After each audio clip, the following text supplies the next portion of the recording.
versión karaoke. Venga. Bueno, pues eso, era una presentación de una diapo. Bueno, en realidad son 2 diapos, que es la de gracias también. No, en realidad es para agradecer pues, a la organización por habernos traído aquí, por haber aguantado pues, un poco nuestras manías, nuestras exquisiteces de viaje y demás, porque han tenido mucha paciencia y bueno, que gracias, que os lo habéis currado mucho. Bueno, realmente había 3 slides y una cuarta, en la que no sé si se ve muy bien, pero bueno. El título de la charla es How to Meet Your Botnet, perdón. Yo soy Manu Quintans, mi compañero Fran Ruiz. Trabajamos como analistas en diferentes empresas, pero somos amigos y hacemos alguna aventurilla nocturna. Sí, ha sonado un poco... Venga. Ahora las entenderéis las cochinadas que hacemos, ¿eh? Eso de las joles ha sido muy buena.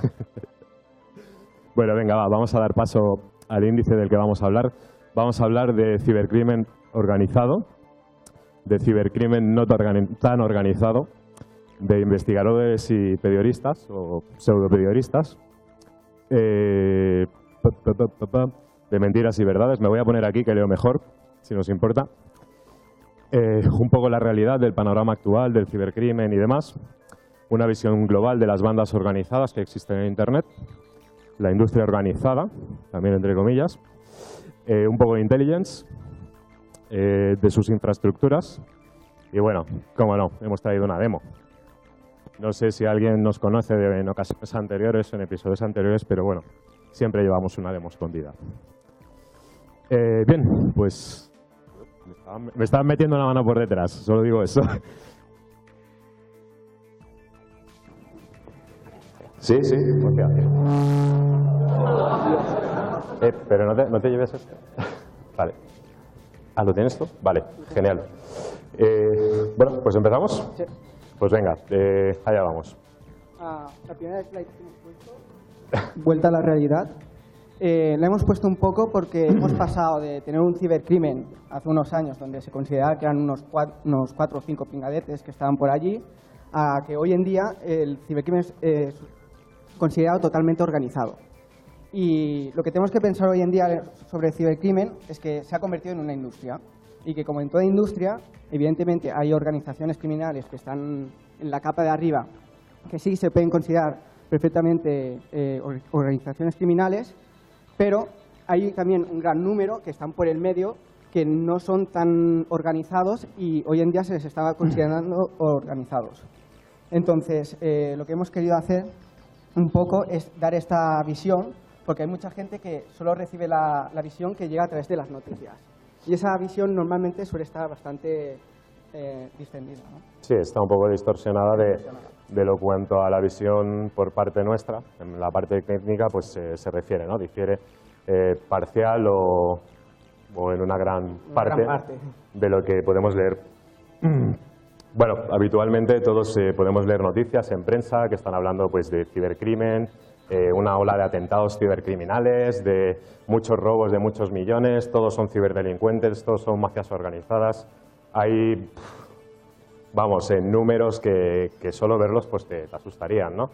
Realmente son noticias pues bastante, yo llamaría amarillistas, ¿no? Que sí, que nos cuentan una historia muy guay, pero vamos. ¿Qué tiene de cierto eso? Pues bueno, pues una historia muy bonita, pero bueno, ya te llamaremos, ¿no? A ver, hay que decir que realmente hay un problema con el cibercrimen y que sí que hay organizaciones criminales que están arriba y que están haciendo mucho daño, pero eso no significa que todos sean muy organizados. Y cuando decimos esto es que a veces se crean informes, como los que veremos ahora, en que se desvirtualiza un poco todo este sistema. Bueno, para empezar vamos a empezar con las desmitificaciones, ¿no? Para un poco pues estos titulares de los que hablábamos, ¿no? O sea, nuestro título básicamente es que la realidad, entre comillas, no te quita un buen titular. Empezaremos hablando pues de Pobelka, perdón. Pobelka tiene un nombre muy parecido a otro informe que también es muy famoso, se llama Sopelka, pero no tiene absolutamente nada que ver, no os confundáis. Entonces, esto es un ejemplo de un informe que está bastante inflado y que el objetivo es el marketing de la empresa que lo ha hecho. Es un informe prácticamente donde nos habla de una botnet que estuvo en Holanda, que era una gran botnet, según el informe, y que estaba cometiendo fraude bancario con unos números muy grandes. Entonces, cuando emitieron este informe, lo primero que hacen todos los clientes es llamar y preguntar si están protegidos, qué es esto, cómo que no lo habíamos detectado. Y realmente esta botnet no era ni muy grande, era una mediana, sí que estaba teniendo fraude bancario, pero era relativamente bajo, y realmente no era nada nuevo, sino que era un actor, que esto ya no es cibercrimen organizado porque es una persona o dos máximo, que estaban detrás de la botnet, y lo que estaban usando era una versión de Citadel, y anteriormente habían estado usando una SpyEye. Es decir, que van cambiando de malware según el último malware que está más vendido, y realmente no era una gran amenaza. Entonces, en ese tiempo que salió este informe, también hubo otro gran virus en Holanda, se llama Dorifel, que tuvo mucho revuelo porque lo que hacía era cifrar los archivos de los ordenadores. Y se infiltró en el gobierno también y en varias empresas y creó mucho revuelo. Entonces, este informe lo que hizo fue buscar una pequeña relación que era que la botnet esta de Citadel estuvo muy poco activa y justo cuando apareció este virus, esta botnet volvió otra vez a estar activa. Esta simple relación les llevó a concluir que Dorifel estaba relacionado con esta botnet Citadel y que esta botnet Citadel era la que estaba enviando este virus. Realmente no había ninguna prueba, realmente esta era de otra botnet, pero aquí hacían esas asunciones. ¿Por qué? Bueno, porque estaban inaugurando un nuevo departamento de crime y querían hacer publicidad. Entonces, el problema de esto también fue, incluso uno de los bancos de Holanda tuvo que poner una noticia calmando a los usuarios porque tuvo mucho revuelo. Entonces, bueno, pasamos al siguiente ya. Sí, como ha comentado antes Santi en su charla, pues había también un report de Kins de Casper en el que se hacían eco pues, la gente de RSA. Bueno, pues no dejó de ser un titular pues, muy sensacionalista, cargado de información pues, inútil, ¿no? Lo siguiente, o sea, realmente no aportaba nada de luz a lo que estaba ocurriendo con este tipo de amenaza. Y un poco pues enseñaros las fuentes de información de donde se aprovecha esta gente para sacar estas noticias. Pues se hacen eco de posts que suele haber en foros underground, de contactos que tienen así o gente que intenta lo que suele ser el perfil de Reaper en un foro que te intenta colar un gol vendiéndote un troyano que no existe o cualquier cosa. Y bueno, finalmente pues se hacen valer de foros, de posts, de información sin ningún tipo de criterio ni credibilidad absoluta. O sea, no... Realmente lo que hay ahí pues es crap, ¿no? O sea, no tiene nada de fundamento. Exactamente con Kins lo que pasó es que era una botnet que ya llevaba 2 años activa y realmente era una botnet que era privada, estaba operada simplemente por un grupo y suponemos que al cabo del año y medio, 2 años, se cansó y decidieron comercializarla a ver si sacaban un poquillo de dinero. Igualmente no tuvo gran impacto, muy pocos actores empezaron a usar porque estaba bastante desactualizada. Y aquí vemos un ejemplo de la exageración que se hace con el marketing, donde se hablaba de un nuevo troyano que iba a ser el nuevo rey en el cibercrimen, cuando realmente no ha tenido ni apenas una semana de historia. No, realmente aquí, además en la empresa que trabaja Frank, le estuvieron pues, haciendo un seguimiento durante mucho tiempo. Nosotros en esas aventurillas que he dicho al inicio por la noche, pues también habíamos investigado esa botnet ya hacía mucho tiempo y realmente pues de lo que hablaba RSA pues era, pues sí, existe esto en el mercado, pero... No, realmente el único report que aportó algo de luz pues, fue el que hicieron los compañeros de Frank. Sí, vale. SpyZeus. Bueno, luego también supongo que más o menos todo el mundo conoce a Brian Krebs. Es un periodista que está sobre todo especializado en cibercrimen. Y también lo que pasa mucho en cibercrimen es que se cogen especulaciones que no se sabe muy bien de dónde han salido. Siempre dicen que tienen sus fuentes, pero a veces son dudosas. Y crean noticias de una especulación diciendo casi que son verdad. En este caso, Brian Krebs sí que decía que no estaba seguro, pues después de un año sí que dijo que estaba seguro sobre esto. Y de qué estaba hablando en esta noticia es de que el actor de Zeus había dicho que iba a liberar el código, que se lo iba a vender al SpyEye para hacer un malware global que iba a gobernar sobre todo Internet, porque por esa época SpyEye y Zeus eran los que más sonido tenían. Entonces, tampoco tiene mucho sentido juntar dos malwares porque tanto Zeus como SpyEye ya tenían las mismas funcionalidades implementadas. sí que se podían mejorar uno sobre el otro, pero las funcionalidades iban a ser las mismas y a los criminales al final lo que les va son las funcionalidades. Y luego siguió pasando el tiempo y un año después... Te has pasado una diapo. ¿Sí? ¿Qué ha pasado? Las fuentes de información de Brian. Las fuentes de información de Brian. Bueno, Brian Krebs, como periodista, pues tiene diversas fuentes, seguro que tiene muchas más. Pero sabemos por seguro que pues, dispone de varias fuentes que son los foros underground. De foros underground hay que tener una cosa muy importante en cuenta, que es en temas de cibercrimen los foros underground están pero que muy cerrados y es muy difícil de entrar. ¿Por qué? Porque suele entrar gente que ha cometido actos ya de cibercrimen, porque se conocen entre ellos y han hecho negocios. Además, si se diera la casualidad que entraba un investigador en uno de estos foros, se expulsa al investigador y a todas las personas que han votado para que este investigador entrara. Por lo tanto, no es nada fácil. Entonces, Brian Krebs lo que suele usar son foros de más fácil acceso, que se paga $100 y ya tienes acceso al foro o de otras fuentes de cibercriminales con los que habla. Evidentemente, los cibercriminales que hablan con él son actores que están por debajo y no están en el cibercrimen organizado. Por lo tanto, siempre la información que saca a veces sí que se ajusta a la realidad, pero normalmente se aleja bastante. También comentar que otra de sus fuentes es Chilitol, el chico también que ha comentado antes Santi. Entre los dos parece que hacen un tándem bastante bueno, sacando noticias un poco realmente que no aportan nada al panorama, sino un poquito más de ruido. Entonces van un poco alineados, ¿no? Luego hay empresas un poquito más serias, con más nombres, pero que también se dejan llevar por este fenómeno, ¿no? De vamos a inventarnos un bolo y vamos a sacar pues, noticias, ¿no? En el caso tú lo conoces un poquito más, en el de SpyCeus, el panel. Sí. Esto es un claro ejemplo de cómo una especulación llega a confundir a las compañías especializadas también en temas de cibercrimen. En este caso tenemos un blog de Seculer, que a veces pone blogs que están realmente interesantes, bueno, posts. Pero en este caso, lo que nos viene a decir es que han encontrado un panel de SpyCeus y en el cual, en el blog post, se dedican a analizar. Realmente SpyCeus, como he dicho, era una especulación. Se empezó hace 3-4 años y todavía la estamos esperando, todavía no hay noticias de que haya salido. Entonces la pregunta es, ¿cómo consiguieron un panel de SpyCeus si ni siquiera existe? La respuesta es que encontraron un SpyEye, pero ya estaban un poco, por decirlo de alguna manera, intoxicados de la información que les venía de Brian Krebs y creyeron que era un SpyCeus. Las consecuencias son siempre las mismas. Los clientes se preocupan, la gente se preocupa, empiezan a preguntar por SpyCeus, empiezan a intentar buscar medidas para protegerse de SpyCeus, pero realmente no existe. En definitiva, esto acaba siendo pues, editar un HTML, añadirle un CSS así mixto entre los dos y un logo chulo y al final pues, quedan unos reports fantásticos, ¿no?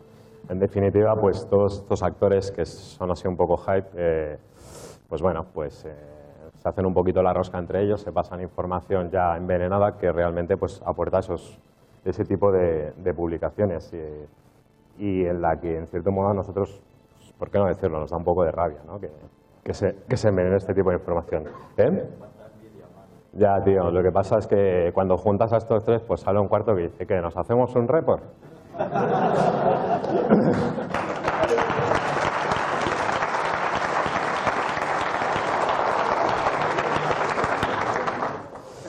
Y claro, nosotros pues nos quedamos, pero ¿tú eres gilipollas o...?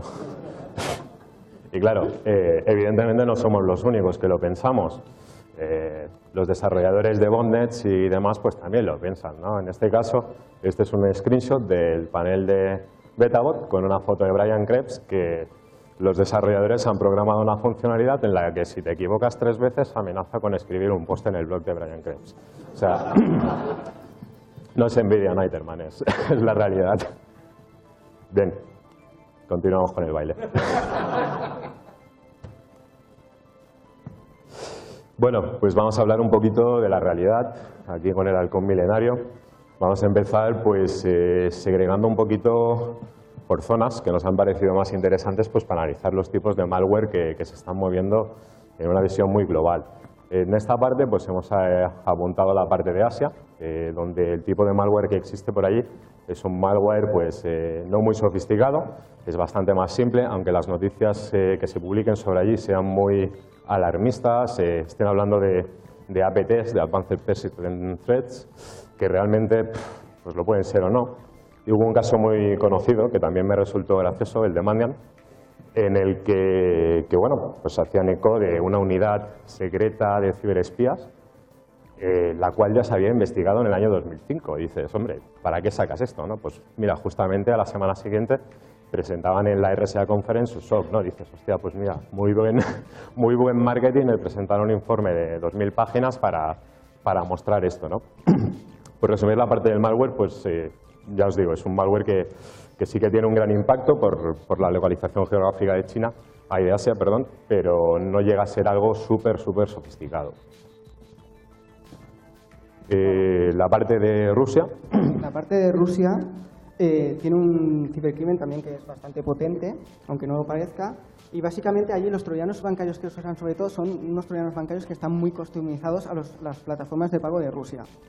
Esto no se conoce tanto, pero hay troyanos igual de buenos que tanto Citadel, Spy, Zeus en Rusia que están afectando.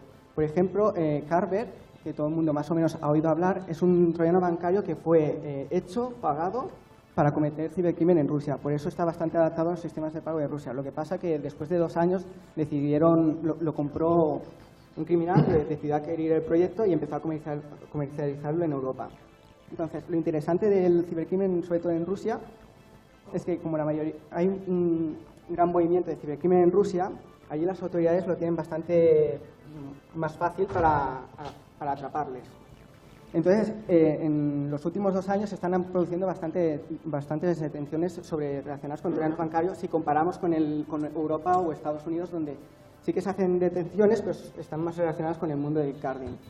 Y ya para acabar, quizás el malware bancario ruso es uno de los más desconocidos, y con esto quiero decir que hay muchas botnets con mucho malware bancario bastante potente que en el día de hoy no tienen un nombre claro y no son detectadas como malware bancario, sino simplemente son detectadas como brokers. Pasamos a la parte de Latinoamérica. Aquí pues el tipo de malware que también se suele mover es un malware muy similar al de China. Quizá el de China no lo he mencionado antes, pero siempre suele ser con fines más de espionaje y fines políticos. A diferencia, en Latinoamérica viene a ser un malware bancario que diríamos pues más desorganizado, ¿no? que realmente vienen a ser troyanos del tipo Stealers, que roban cuentas bancarias así en plan random, FTPs, cuentas de POP3, IMAP y demás. Y bueno, viene a ser un malware pues que tampoco tiene mucha relevancia en el panorama, ya que no es nada sofisticado, aunque sí que tiene un gran impacto también debido a las dimensiones de Latinoamérica. Sí, también destacar de Latinoamérica que cada vez sí que es verdad que se está introduciendo más el malware bancario que se usa en Europa contra los sistemas de Latinoamérica.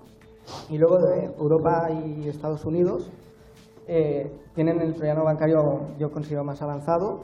Tienen las botnets de troyanos bancarios más grandes y es donde se está cometiendo verdaderamente mucho más fraude a nivel mundial.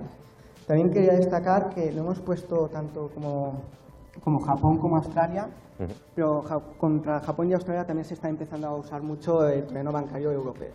Sí, de hecho no tenemos mucha información sobre esas zonas, pero sí que han venido pues avisos o reports de que esas zonas están siendo atacadas pues también por versiones de Citadel, de Zeus, y bueno, digamos que tiene un nivel pues ya más sofisticado, ¿no? A nivel de troyano. Vamos a dar paso ahora a lo que son los RATs, los Remote Administration Toolkits. Vamos a focalizarnos un poco en la parte de Europa y América del Norte. Y bueno, empezamos pues un poco con la descripción de los RATs, ¿no? Básicamente los RATs, a diferencia de malwares como los que se han hablado durante el día de hoy, pues son un tipo de troyano quizá menos sofisticado, más rudo, que tienen funcionalidades pues muy diversas, ¿no? Como pues control de webcam, screenshots, robo de credenciales, proxy manager, click fraud y demás, ¿no? O sea, viene a ser algo pues realmente pues un malware cutrecillo, ¿no? Que no quiere hacer mucho daño, ¿no? Podéis ver también en la columna esta de la derecha pues que hay versiones comerciales que se comercializan en tiendas y que se pueden comprar pues vía PayPal, vía Bitcoins o cualquier otro medio. Como ejemplos hemos puesto Black Shades, que es uno bastante conocido. Si algún día os vais a iniciar en el mundillo este, pues buscáis RAT en Google y seguramente os aparecerá de los primeros resultados, ¿no? Aceptan todo tipo de facilidades de pago y bueno, son pues malwares pues realmente poco sofisticados. No los consideramos parte de una banda organizada, sino más bien para individuales. Sí, sería más o menos el principio. Cuando empiezan a meterse en el mundillo, pues suelen empezar por esto. De hecho, estos troyanos en los últimos años han añadido una serie de funcionalidades que es, por ejemplo, no sé si era Black Sabbath, que añadió una funcionalidad de la de visitar una página o un link una serie de veces durante el día. ¿Esto para qué lo hacían? Para generar ingresos por publicidad con los usuarios infectados. Evidentemente, estos troyanos no se usan mucho para eso, pero es, digamos, la manera que empiezan a meterse en el mundillo, que empiezan a ganar dinero usando malware. Bien, vamos a hablar de los programas de afiliados. Sí, los programas de afiliados, para el que no lo conozca, un resumen muy rápido, serían como unas empresas o páginas web que están en Internet y que los cibercriminales lo único que tienen que hacer es registrarse. A veces piden que hables con ellos para registrarte, a veces te dicen que si no hablas ruso no puedes, pero normalmente no suele ser una barrera muy difícil de saltar y te consigues registrar. Entonces, cuando entras en el programa de afiliados, ellos lo que te dan es un malware. Puede ser de un malware que hace pay-per-click, fraude por clic, o puede ser un malware por ransomware. Entonces, tú básicamente lo único, el actor lo que tiene que hacer cuando se introduce en este programa de afiliados es distribuir el binario. Distribuir el binario y conseguir más máquinas infectadas. Entonces, si es un ransomware, por ejemplo, pues si de cada 100, 2 pagan el ransomware, pues a él le llega el 80% de los beneficios que ha generado el ransomware hacia él. En pay-per-click, pues más o menos lo mismo. El 80 o 90% de los ingresos que genera el malware le llega a él. Entonces, aquí lo que sí que es verdad que es muy fácil introducirse en este mundillo. Los programas de afiliados han mejorado mucho. Hoy en día ya no necesitas tú tener un exploit kit, sino que el mismo programa de afiliados te lo ofrece. Lo único que necesitan hacer esta gente es entrar en el programa de afiliados, registrarse y comprar tráfico y enviarlo al link que les da el programa de afiliados. Y aquí empezar a generar dinero. Entonces, el gran problema de esto es que la facilidad con la que empiezan. Y este es el segundo escalón, digamos, después de los RATs con el que seguirían. Acabar diciendo que, desgraciadamente, empiezan a ganar bastante dinero con esto y al ganar bastante dinero es cuando empiezan a comprar los troyanos bancarios que valen $2.000, $3.000. Aquí tenéis un ejemplo de 2 programas de afiliados que estaban, en la actualidad pues ya no están funcionando, y un poco pues un dibujo que hemos cogido prestado de Lookout, en el que explica pues cuál sería el workflow o el ciclo de vida de un programa de afiliados, ¿no? Desde el proceso de registro al tradeo de la muestra, el proceso de infección con el usuario, y bueno, este es un ejemplo para versiones móviles que ahora también se está poniendo bastante de moda, y bueno, es un poco para que veáis el proceso. Sí, del programa de afiliados se me olvidó decir una cosa. Lo que es el programa de afiliados sí que se puede considerar una banda criminal organizada, porque sí que tiene una infraestructura muy grande, tiene una manera de mover el dinero y están organizados porque son bastantes. El problema también es que la gente que usa el programa de afiliados no es organizada, sino son personas individuales. Y entonces es muy difícil seguir a estas personas individuales porque el programa de afiliados les paga a ellos, les usan cuentas de WebMoney que tienen registradas con datos falsos, y estas personas tienen cierta seguridad, desgraciadamente, de que no les va a pasar nada.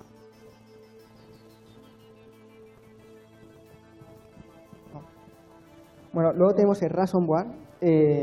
Esto también es un poco, como he dicho, mucha gente se piensa que el ransomware, cuando te infectas, pones el dinero que has pagado, no sé qué, va a parar a alguien, al administrador de la botnet. Pues realmente podríamos decir que el ransomware está distribuido de 3 maneras.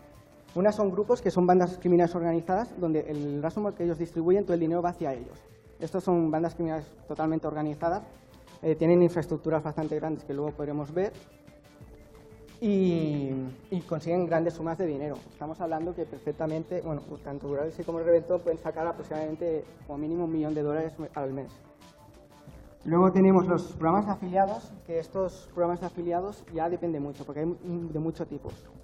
Contra más público sea el programa de afiliados, tiene perfiles de personas más bajos y consiguen menos dinero, y contra más privados, tienen perfiles de actores que son ya más tiempo en el mundillo, consiguen más infecciones y son más grandes. Claro, el volumen de fraude por ransomware a través de los programas de afiliados es muchísimo mayor. ¿Por qué? Porque hay miles de programas de afiliados. Y luego tenemos como última opción, esto no existía antes, pero cuando se popularizó el ransomware, empezaron a aparecer kits que son como los planos bancarios, que tú los compras valen bastante baratos, $300 más o menos, que tú los compras y puedes generar tu ransomware y tienes que poner tu panel de control y ahí se enviarán los pins que tú consigues. Esto, de todas formas, no es muy usado porque la gente, antes que preferir usar esto, usa los programas de afiliados. Pues si no, se tienen que montar ellos su infraestructura, gastarse dinero y la gente que hace eso ya no les sale. Bien, seguimos con los bunkers, con relación pues, a malware bancario. De algunos de ellos ya se ha hablado durante esta mañana, tanto de Casper como Citadel, Zeus, etc. También existen otros malwares como Gophi, Timba, Cylon, Epsilon y bueno, estos sí que formarían parte pues, de la parte de cibercrimen organizado, por así decirlo. Entonces, bueno, básicamente se han hablado de ellos durante el día de hoy, no vamos a darle más vueltas porque realmente hay poco que decir sobre Zeus y estas variedades. Solo una pequeña, que es un dato bastante importante. Todo el mundo conoce Spy, Citadel, Zeus, porque son malware que se venden. Exacto. Eso no significa que sean los más preferidos usados por los criminales o sean los más importantes. La diferencia está en que, como lo usa mucha gente porque los compran, son más populares. Pero en verdad los que cometen fraude a nivel mucho más grande, yo diría muchísimo más grande, son los que son privados, que son grupos que usan su propio malware y que no es tan bien conocido. Por ejemplo, Gophi es un malware que actúa en Estados Unidos, que tiene una cantidad de fraude bancario bastante alta, pero si hablas con mucha gente, Gophi no lo conocen. Y eso es porque es un grupo que es totalmente cerrado, que tiene su propio malware y ellos se lo gestionan todo. Por otro lado tenemos las botnets o malware del tipo de OS. Os hemos puesto un par de pantallazos de los que hemos encontrado, no son muy populares. Básicamente pues, su funcionalidad es la de dosear. Sí que está fabricado o está creado por una industria organizada, pero realmente luego el uso suele ser individual, ¿no? O de farming de bots o de hackear servidores para conseguir diferentes bots. Esto podréis encontrar mucha información de parte del chico de los CDNs, al que le gustan las redes, ya que tiene pues, varios posts relacionados pues, con alguna botnet de este tipo. Por otro lado tenemos las botnets de IRCs, estas suelen ser pues, de una categoría pues, también bastante cutrecilla, se utiliza de una manera individual, el desarrollo pues, deja mucho que desear. Sí que hemos visto bastante actividad en Latinoamérica, en sitios tipo Turquía, así que tampoco tienen un desarrollo masivo de malware. Y bueno, pues el típico malware que, pues eso, que roba credenciales de una manera pues, bastante burda, se conecta a un IRC, genera reports, también se utiliza pues, generalmente para hacer ataques de negación de servicio o robar información a pequeña escala. Bien, en la parte de industria, bueno, pues queremos explicar un poquito también qué es lo que pasa con todos estos millones que se dicen que se ganan en el mundo del cibercrimen, ¿no? ¿Cómo consiguen sacar esa pasta, ¿no? O sea, se ganan millones, ¿qué hacen? ¿Se compran villas, porches y tal? Pues no, bueno, esta gente es espabilada e invierte pues un poco en negocios que pueda luego revender a la industria, al resto de industria del cibercrimen. Pues se compran su propio CPD, montan servicios web, montan servicios VPN, montan servicios de desarrollo de crimeware, servicios de programación customizada, tráfico, afiliados, crypters, listas de proxy. O sea, todo el dinero que se viene ganando o gran parte de ese dinero se invierte en generar más industria, en generar un nicho de mercado dentro en el que se pueda pues, blanquear ese dinero en cierta manera. Intelligence. Aquí queríamos explicar un poquito pues, realmente qué es lo que hacemos, ¿no? Para sacar toda esta información. Pensaréis, vale, tenéis envidia de los researchers, tenéis envidia de los periodistas, como decía Neiter. Nosotros, aunque nos gusta el malware, no nos dedicamos a analizar solo malware. El proceso de intelligence va un poquito más allá. Sí que nos gusta reversear bichos, ver lo que hace por dentro, pero dentro del proceso de intelligence, ya que hay mucha gente que os lo podrá decir, se hacen una serie de investigaciones, pues tanto como autorías del malware, por qué se ha creado ese malware, se saca información de todo tipo en la que nos pueda ayudar en investigaciones, en hacer pues, cualquier tipo de report que tenga cara y ojos, ¿no? O sea, que sea bastante decente y no como lo que hemos visto antes, ¿no? Pues podréis seguir pensando de que vale, tenéis envidia, sí, pero bueno, nosotros pues, nos dedicamos eso, a sacar todo ese tipo de información, a vigilar bandas organizadas, traquearlas, sacar todo el máximo de información pues, para poder ayudar a las empresas con las que trabajamos. En la siguiente slide pues, os ponemos un pequeño índice. Vamos a empezar a hablar de las infraestructuras que tienen este tipo de botnets para que veáis que tampoco nos inventamos todo lo que decimos, ¿no? O sea, si realmente os hemos dado esta información es porque la conocemos de buena fe. Entonces, os vamos a mostrar tipos de infraestructuras directas con buenas prácticas, infraestructuras con proxies por medios, con dobles proxies, infraestructuras con fastflux y paneles de control, bulletproof hosters, fastflux con proxies con C11 y chocolate almendrado, o sea, ya el super combo, redes P2P que se encargan pues, de enviar malware, distribuirlo y coger credenciales o cualquier tipo de información de los usuarios, y redes que van por Tor. Bueno, va a ser legendario esto. Infraestructura directa.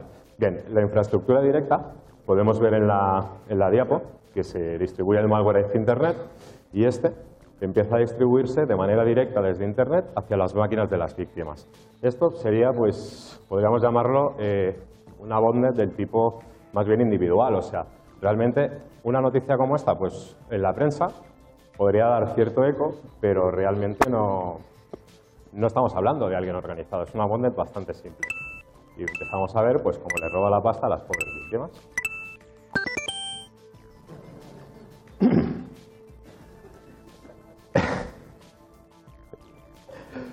Infraestructura directa con buenas prácticas. Pues mira, como los malotes también les mola el tema bancario, pues bueno, han decidido adaptarse a la PCI DSS y segregar su infraestructura. Como veis, el proceso es el mismo. Se distribuye el malware a través de Internet, empieza a infectar a las víctimas. Lo voy a ir pasando un poquito rápido porque vais a tener unas cuantas. Y empieza a robarles la pasta. Estas se dirigen a la botnet, pero en vez de guardarlas en el mismo servidor, lo que hacen pues, es enviar el tesorito pues, a una base de datos que está en otra máquina, ¿no? PCI DSS se dice que tienes que segregar esas infraestructuras, depende de las transacciones. Y bueno, al final pues son compliance de PCI.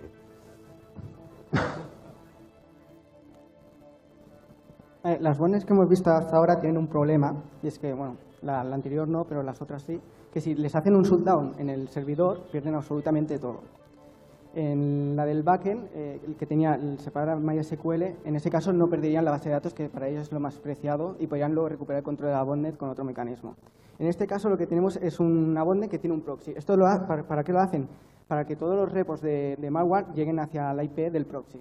Este proxy puede estar implementado con cualquier tontería que sirva para reenviar el tráfico hacia el backend, que puede ser un Nginx proxy, usando VPN o cualquier otra cosa. Pero el motivo principal es ya intentar mantener el backend el máximo de tiempo vivo.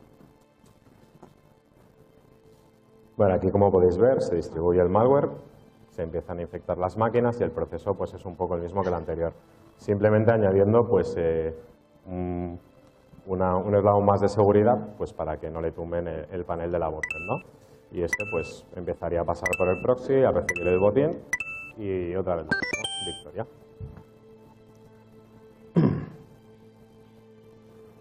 En este caso es exactamente igual que el anterior, pero añaden dos proxies. Estos proxies suelen ser servicios de VPS, que son bastante baratos y lo único que hacen es redireccionar el tráfico. Por lo tanto, no necesitan un servidor muy potente.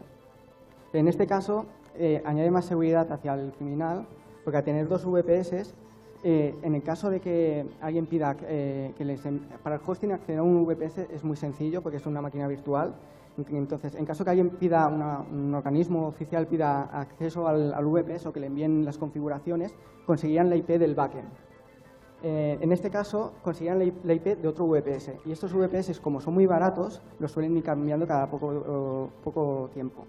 De esta manera, se aseguran, entre comillas, un poco que el backend está más o menos escondido.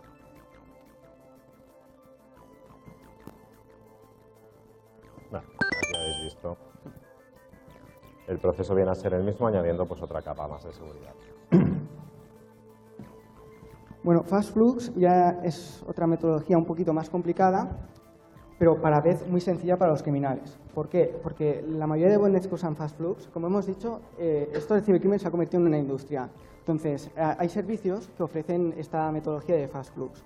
Para quien no sepa lo que es Fastflux, es el dominio de la botnet bueno, tú checas la IP del dominio, te resuelven una lista de IPs diferentes que pertenecen a otra botnet que no tiene nada que ver con esta botnet, pero que se dedica a simplemente hacer un forward del tráfico de la botnet hacia el backend real que está escondido detrás de estas IPs. Entonces, como he dicho, los criminales básicamente lo que hacen es pagar por este servicio y el servicio les proporciona los dominios que tienen que usar, que ya se asegurarán que les resuelva hacia su backend. De esta manera es bastante difícil de localizar el backend porque son normalmente PCs de usuarios hackeados. Y aquí veréis pues, el ejemplo del flujo de movimiento, ¿no? Que tendrían Fastbox. También comentar que no lo hemos comentado en la primera, en la directa, también se suelen utilizar servidores hackeados. Se utilizan muchas veces pues, para poner su panel de control y su base de datos pues, un servidor que han hackeado.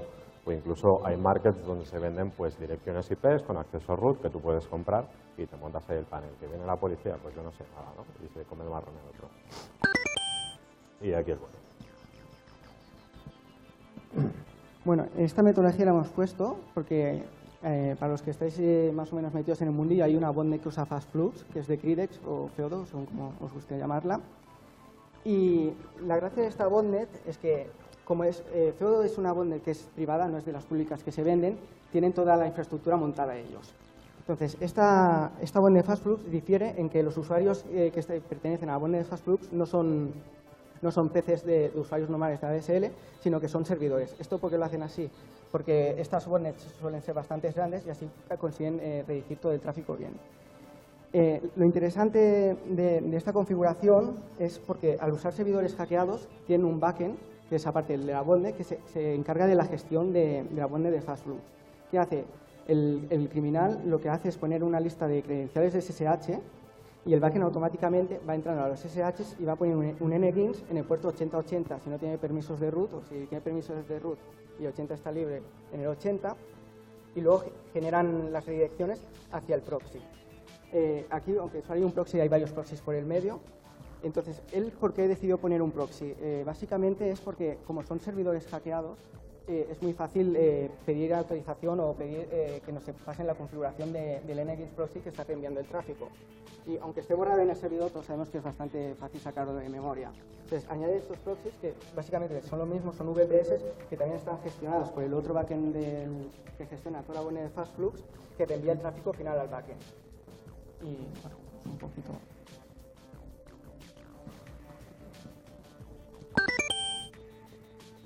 Me gusta esto,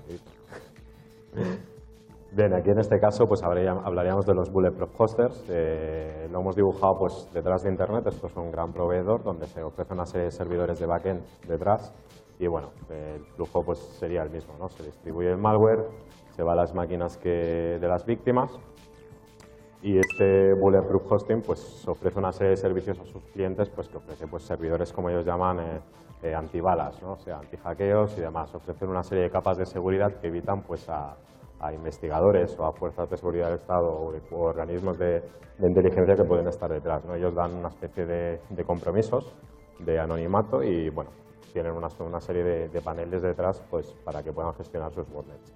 Esto sí que estaríamos hablando pues, de un cibercrimen un poco más organizado, por así decirlo. Sí, en lo que se refiere al hoster, más que a los usuarios.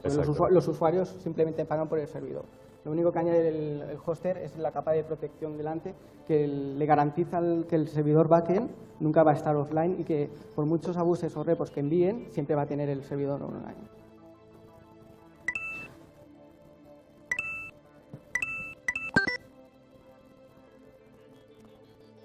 Vale, esta es una infraestructura más complicada y la hemos querido poner también para que se vea que las botnets que son más privadas tienen una infraestructura verdaderamente atrás. Lo más importante, primero, destacar, mucha gente se piensa que las botnets están en servidores que están en hosting, que están a lo mejor en medio del mar o que están en países remotos. Entonces, esto no es verdad. Las grandes botnets están en hostings como LazyWeb, Hetzner. ¿Qué pasa? Que tienen una capa delante, que sí que usan VPS o proxies de otros hosting, que eso les protege de que esas IPs de esos servidores se lleguen a conocer y por lo tanto enviar los informes a esos servidores. Entonces, en esta infraestructura lo que tenemos son diferentes backends al final y cada uno tiene una funcionalidad de la botnet. Entonces, cuando un bot se conecta, primero pasa por un servidor que tiene un túnel IP hacia otro servidor que está conectado a una red interna de VPN. ¿Qué pasa? Que en el momento que ya llega todo el tráfico a la VPN, ya se redirige por el direccionamiento interno. De esta manera, todos los backends están totalmente aislados de Internet. Cuando se produce el mantenimiento de la botnet o ellos se conectan a través de la botnet, se conectan a través de una VPN y usan direccionamiento interno. De esta manera está totalmente protegido, de tal manera que si un organismo empieza a investigar, le va a ser realmente casi imposible conseguir llegar al final a conocer los backends.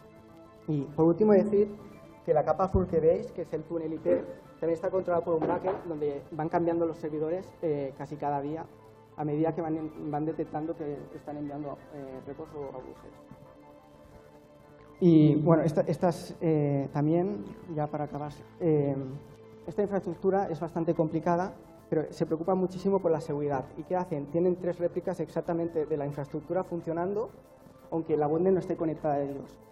¿Qué pasa? Es que si detectan un comportamiento raro, como que un servidor se reinicia, todos los servidores están cifrados. Si detectan que uno se reinicia, pueden intuir que lo han reiniciado un organismo oficial o que ha obtenido algún tipo de datos, y lo que hacen es cortar por lo sano, dejar esta infraestructura totalmente invalidada, borran todos los servidores y pasan a usar la otra infraestructura. Para continuar, pues infraestructuras del tipo P2P. Esta se ha comentado antes, Santi, también un caso, Zeus Game Over. Y bueno, básicamente lo que hace esta infraestructura pues, es conectarse a una red P2P y caminar pues, por los nodos que existen allí. Por otro lado, en el caso de que esa infraestructura esté caída, pues tienen un servidor de backup donde se puede reportar pues, lo que consigan de la víctima.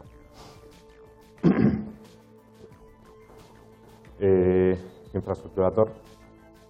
Sí, también. Pues, bueno, básicamente infraestructura Tor pues, funciona en una red Tor. También tienen también paneles de backup. En el caso de que la infraestructura Tor esté caída, pues se pueden conectar al web panel y reportar allí directamente.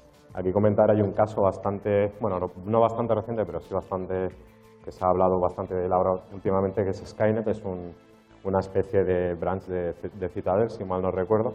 Y bueno, como curiosidad, pues el autor últimamente pues está haciendo muchos tweets, incluso ha entablado bastante amistad pues con Brian Krebs, con Xilitol y con estos researchers que hemos hablado al principio de la charla, ¿no? Entonces, entre ellos pues son un poco que se dan besitos, se dan cariños, se hacen la pelota, se pasan información, pero mientras el propio autor está colgando en su Twitter fotos del impacto de la botnet que tienen en Redstore, ¿no? Y es un impacto bastante elevado. Y para terminar, pues os vamos a dar... Me están llamando, perdón. ¿Te puedo coger el teléfono? Bueno, por terminar, os vamos a hacer una pequeña demo. Vamos a intentar ir rápido para no solapar con la siguiente charla. Y bueno, os hemos puesto un poquito de cómo va a ir, ¿no? El primer terminal es lo que pretendemos paunear, donde pretendemos hacer root. Los segundos 2 terminales, empezando por la izquierda, son los backconnects, que es donde vamos a poner un puerto a escuchar para ejecutar nuestros exploits. Nuestro superterminal hacker, donde vamos a lanzar nuestros exploits, y un proxy Nginx que hemos preparado allí. Entonces, si os parece bien, pues es la hora de la demo. La infraestructura de la botnet que hemos montado es el tercer caso que hemos visto. Es un bot, un PC infectado, reporta una IP, que a su vez es un servidor en Nginx proxy, que reporta un backend. Entonces, una de las particularidades que demuestra este tipo de infraestructuras es que por mucho que haya un backend, al final todo acaba llegando al backend. Entonces, si hay vulnerabilidades en el backend, al final vamos a conseguir desenmascarar el backend. Entonces, en este caso en concreto, es una botnet que más o menos está ciertamente protegida, aunque al tener diversas vulnerabilidades, acaba por no estar protegida. Por explicaros un poquito, en la botnet, cuando el criminal se conecta a panel de control, está protegido por certificado de cliente. De tal manera que no cualquiera se puede conectar, sino solo una persona que tenga el certificado de cliente. De hecho, el backend solo tiene un puerto abierto, que es el 80, que es tiene dos, el 80, que es la parte pública, que es donde llegan las peticiones del servidor proxy, y luego tiene el 545, que es donde está la interfaz de la botnet, que está protegida por certificado. Entonces, hermano, ¿ya lo tienes visto? Sí, un momento. Entonces, lo que esta botnet, cuando la estuvimos analizando, lo que encontramos básicamente fue que tenía diversas vulnerabilidades.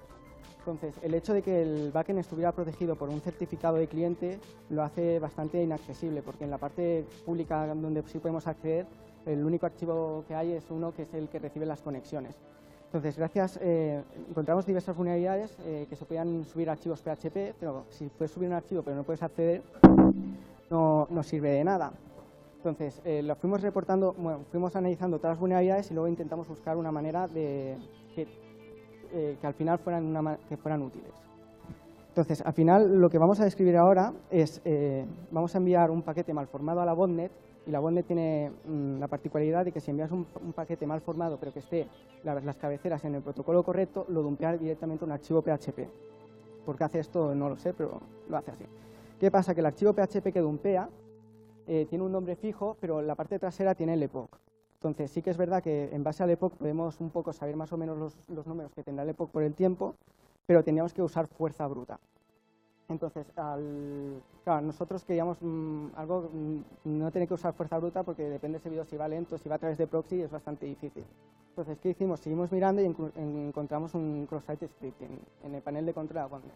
El siguiente paso que hacemos, el primero es enviar el PHP, el segundo es inyectar JavaScript en el panel de control de tal manera que cuando el criminal se logue en la botnet se ejecutará este JavaScript que inyectará un iframe que a la vez cargará el PHP y a su vez se ejecutará el contenido del PHP que devolverá una shell inversa, que es lo que estamos haciendo. Sí, un momento, ahora os mostraremos la pantalla. Por la 5, ¿no? ¿Mismo? Sí.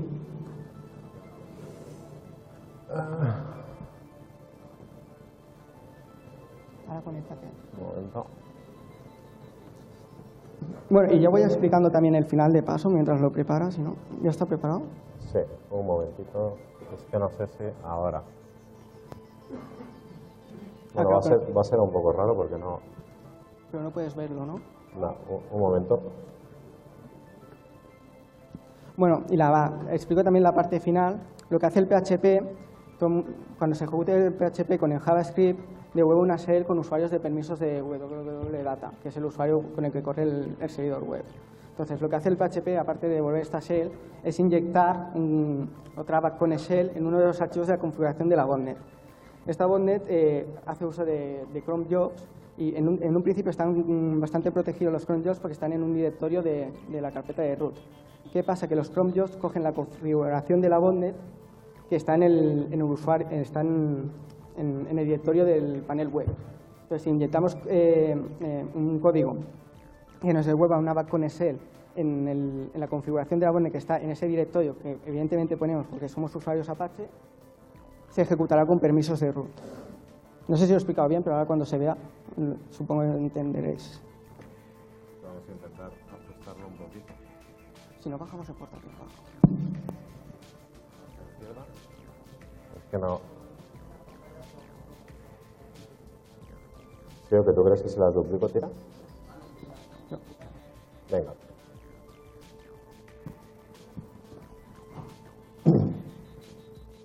Bueno, y la conclusión de la demo es un poco que por mucha infraestructura que tengas detrás, al final si el backend no está protegido, al final siempre se va a acabar descubriendo el backend, incluso te saltas los proxies o toda la infraestructura que haya por el medio.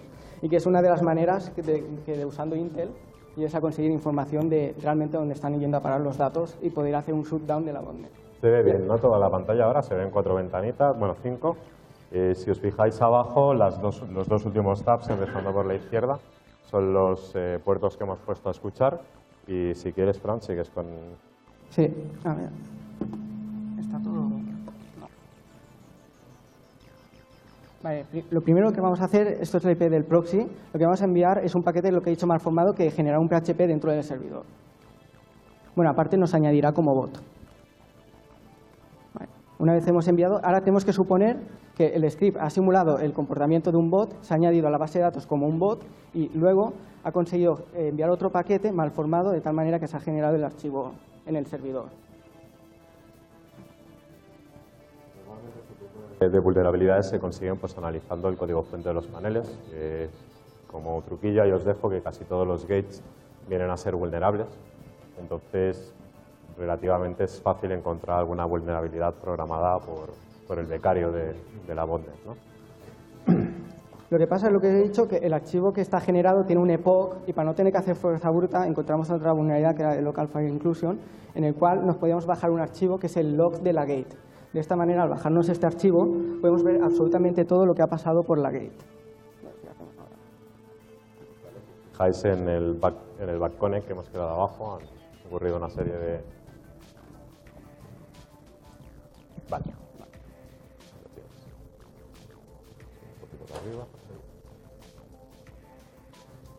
Vale, si miramos justo aquí, vemos que ha recibido un paquete que el código Magic no era correcto y por lo tanto le ha dumpeado un archivo PHP.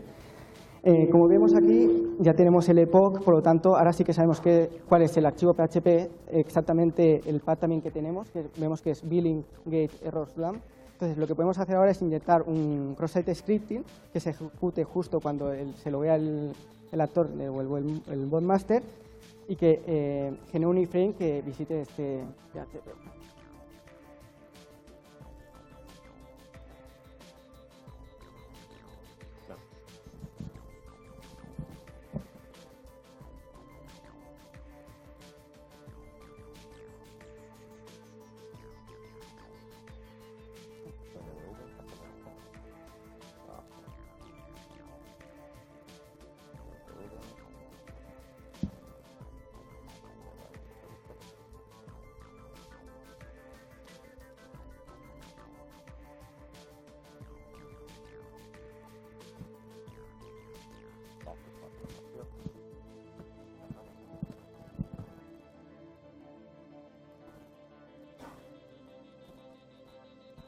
Lo que estamos haciendo es enviar el nombre del antivirus a la botnet, pero en vez de enviarle el nombre de antivirus estamos enviando el cross-site scripting. ¿Qué pasa? Que el nombre de antivirus solo aparece en los 10 primeros, por eso tenemos que enviar unos cuantos repos para que se pongan situados en los 10 primeros y se muestren en la pantalla. En este caso, como es una botnet que es vacía, es bastante fácil situarnos enviando simplemente 5 paquetes por cada función. Esto se acabará bastante rápido. Va un poco lento.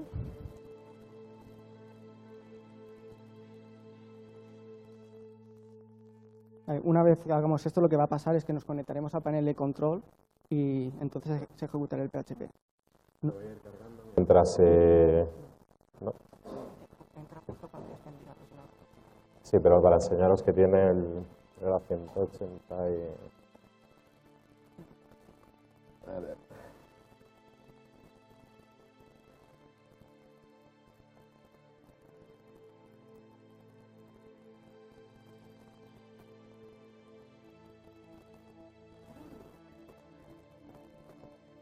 Publicidad de Apple ahí por la cara. Vale, solo faltan 4 paquetes ahora. Ahora está, ¿no? Vale, ahora se han enviado, en teoría se han cargado los JavaScripts en la botnet. Lo que vamos a hacer es loguearnos en la botnet y esperar que funcione.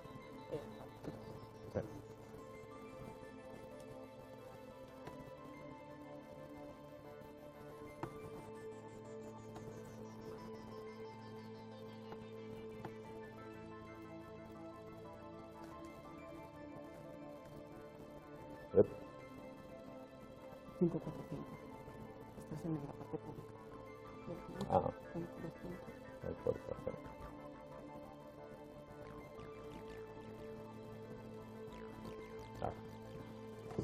Vale, como habéis visto, pues en este caso ya tenemos el certificado instalado de otras pruebas de antes.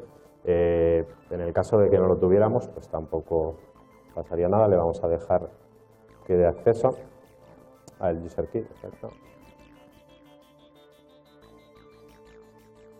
Y bueno, me parece que no se ve completo. Ahora, yo como botmaster, pues me conectaré.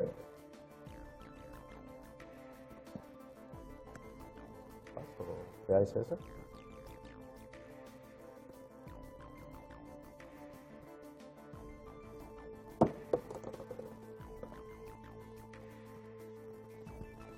Y me lo veo en mi panel de control de mi botnet. Aquí puedo ver pues, mis usuarios infectados, el impacto que tiene y tal.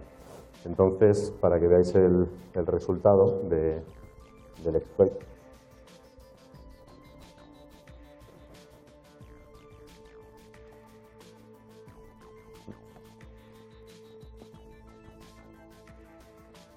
Vale. Aquí lo que podemos ver es la primera va con Excel, es cuando inmediatamente se ha ejecutado el PHP. Entonces, si miramos el ID, vemos que hemos recibido una shell con permisos de usuario Apache. ¿Qué pasa? Que como he dicho antes, la mayoría de botnets de hoy en día usan crons.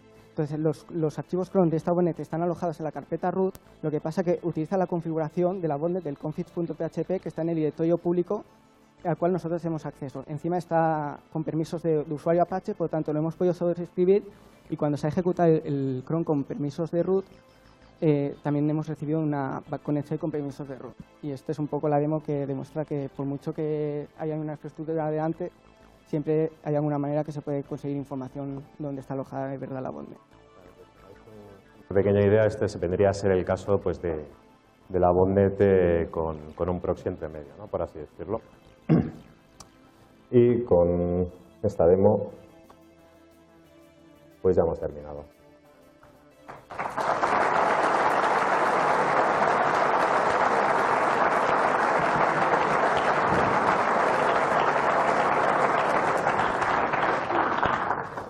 ¿Preguntas? Anda, vamos. Vale, que se quede rápido. Hola, felicidades por la charla. Habéis investigado las botnets y habéis hablado de actores.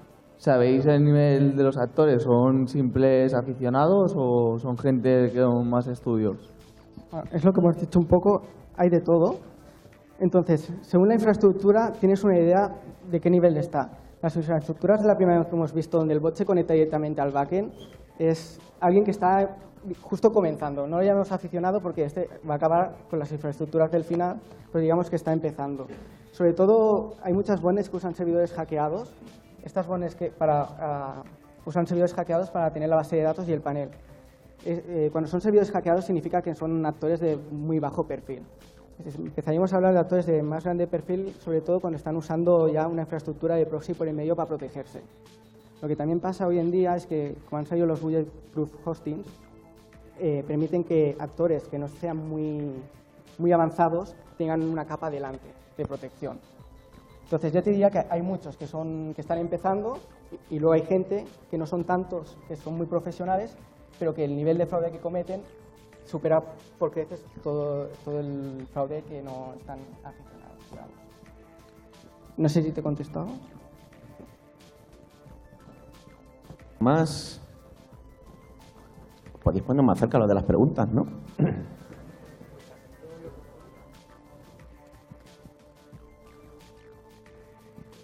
Bueno, ante todo, felicitaros por la charla. Mi pregunta más orientada a la primera parte, tema de periodismo, de investigación, amarillismo y demás. Eso me toca a mí directamente y debo reconocer que a veces también he pecado en el blog y soy responsable. Pero también me gustaría que nos dieras vuestra opinión sobre la otra parte, el público y lo que busca. Porque yo me he encontrado a veces que tengo que trasladar la información que me viene del laboratorio, ¿vale?, a un white paper, a un post, y es una información muy interesante que a nivel técnico, pues a todos los que estamos aquí nos puede interesar, pero después lo pasas a un periódico, lo pasas a una empresa generalista y no lo quieren. Eso sí, les hablas del WhatsApp para PC, que te sale por el Facebook y tienes 7.000 visitas en el blog ese día. ¿Alguna recomendación? No, es que yo no soy periodista ni blogger, entonces no te sabría decir. Yo te he comentado un poco la información que a mí me gustaría encontrar, ¿no? Y sobre todo que sea una información contrastada, que no sea pillo un pellizquito de aquí, pillo otro de acá y ala, venga, hacemos un post ahí, pues como dice Danito, ¿no? Como Chopet. No. Si quieres Chopet, exacto, pero no sé, un poco de información contrastada, se agradecería. No sé dónde publicas ni... No, en el blog de SET. No lo sé, no puedo opinar ahora mismo. No. Sí. O sea, mi opinión es más que hay ciertas cosas que se pueden publicar y ciertas que no se tienen que publicar, pero sí que se tienen que mantener dentro del conocimiento de la gente que estamos luchando contra el cibercrimen. ¿Por qué? Porque hay muchas cosas que se publican y los mismos criminales lo ven y si estás hablando de su botnet y les montas toda la infraestructura, se vuelven paranoicos y entonces ya sí que no hay manera de pillarlos. Entonces, lo que sí que hay que encontrar es un poco un punto medio. Entonces, algunas cosas publicarlas, pero otras mantenerlas más en los círculos que luchan con el cibercrimen. Porque si no, acabamos tirándonos piedras sobre nuestro propio tejado.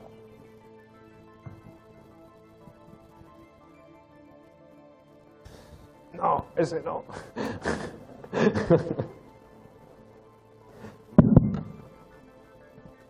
Buenas. Nada, lo primero deciros que me gusta vuestro rollo. Y la pregunta obvia es si me vais a pasar el exploit. No. Gracias. Cuando pagas. Venga, ya la vamos finalizada, que si no nos vamos retrasando. Un aplauso.